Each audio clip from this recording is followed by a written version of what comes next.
Hi y'all, and welcome to another Wedding Wednesday. My name is Jane Corley with Pic Visions, Media Arts and Photography. If it's your first time here, welcome! Make sure to like this video if you learned something new, subscribe to my channel, and ring the bell so you can be notified every time another video is uploaded every week. In today's episode, we're talking about wedding websites.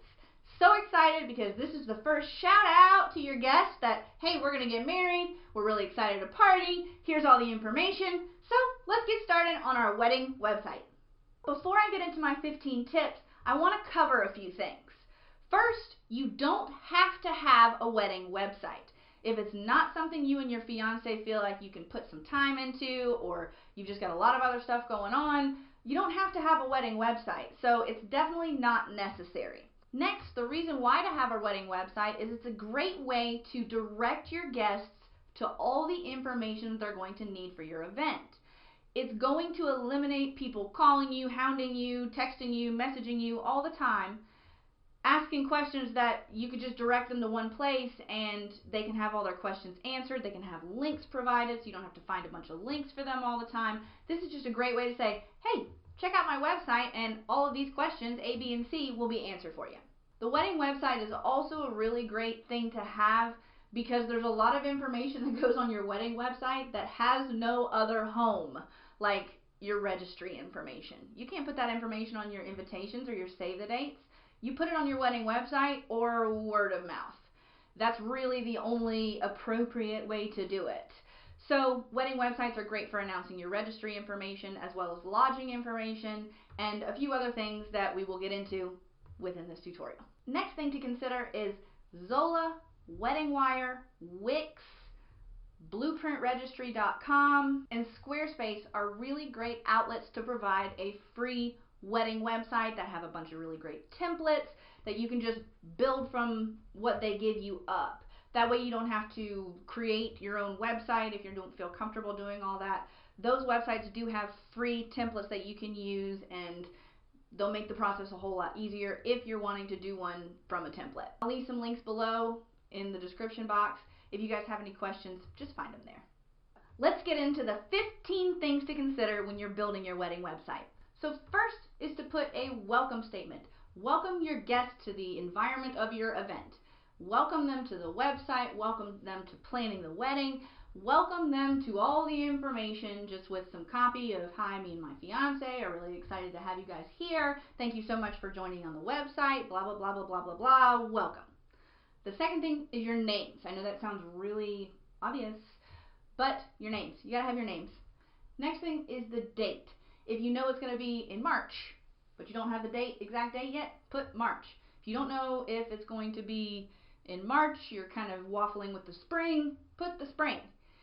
Whatever you have, put it on the website and grow the information as you gain it. Number 4 is the location. You don't have to have the definite location, but if you know Atlanta, Georgia, or suburbs of Columbia, put that information on your website. Number 5 is the time. If you don't have the exact time, you can say the afternoon of or midday. That information, whatever you have, put it on there as you get it. Number 6 is your registry information. And a lot of the templates for wedding websites will actually have a separate page designated to just your registry.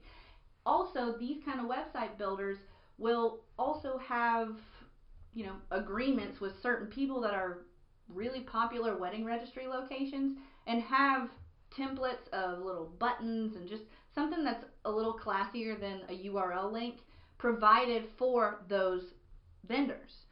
Next is kids or no kids. Some weddings are more kid friendly, some weddings are, I don't want kids at my event. Just put the information on your website. Next is the guest attire. So is it going to be a cocktail event? Is it going to be a formal event? Put the information on your website about what you want your guests to wear. If you have any questions about guest attire terms, look back, not last week's episode, but the week before when we talked about guest attire, groom's attire, and bride's attire. The first video will help you out on guest attire. Next, number 9 is transportation and lodging. If you need to tell your guests that you need to park at this location 2 blocks away to come to the event, have that on your website. If you need them to park in the parking lot right next to your event location, put that on your website. If you're going to have a shuttle available from one location to another, have that information on your website. Lodging. Lodging is going to include blocking hotels. So if you have 3 or 4 hotels of varying price range, we'll have a video on lodging and transportation later. You need to have those options available, and you need to call those places and block rooms for your event. This information is going to come in handy, especially for out-of-town guests, so they can go ahead and call and make those reservations. If you haven't blocked out rooms at these lodging establishments, don't put the information on your website, because when you block out rooms, sometimes you get a discounted rate, and you don't want your guests calling and saying, hey, I'm for so-and-so wedding, and them not get that discounted rate available. So have your lodging information. As soon as you get the information, just put it up on your website. Next is your social media information. Are you guys going to have a hashtag? Are you going to have weekly posts and do a blog about your event? Are you going to do nothing? Because that's totally fine too. But within the social media field, also include information like, we're going to have an unplugged ceremony. I don't want your cell phones and tablets up in the air taking pictures and getting in the way of my paid photographer's camera. If you want to wait for your guests to put pictures from your wedding after you get your pictures to show them and have everything kind of come out all at once, rather than people posting stuff on their social media pages from your event before you preview them, put that information on there as well. So be mindful, in the social media age we live in, it's very, very easy to get pictures online that you don't want from your event. So just, if you have stipulations like that to give to your guests, put it on your website. Next tip is to post your RSVP date on your website. So if people have plans for the summertime with their kids, well, we need to decide if we can go send our kids to this camp or go on this holiday. We need to kind of know what we need to, if we can tell you a little later on, what's the date that I need to tell you that we can come to your wedding.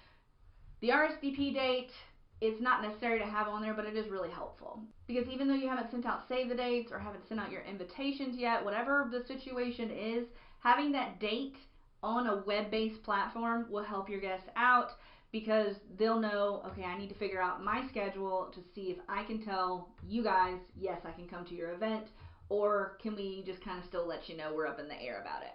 Next is going to be cash or open bar. You need to let your guests know if they need to pay for alcohol at your event. It's just not classy not to, y'all. Put that information on your website.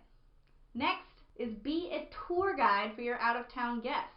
You may have people coming from the north down to the south, and they have no idea what good country cooking is. And if you want to suggest some place for them to have lunch on a day that they're not tied up with wedding stuff while they're in town, or things to see, things to do, especially if they have kids, just things to keep them occupied in a new city to help celebrate the mood of your weekend.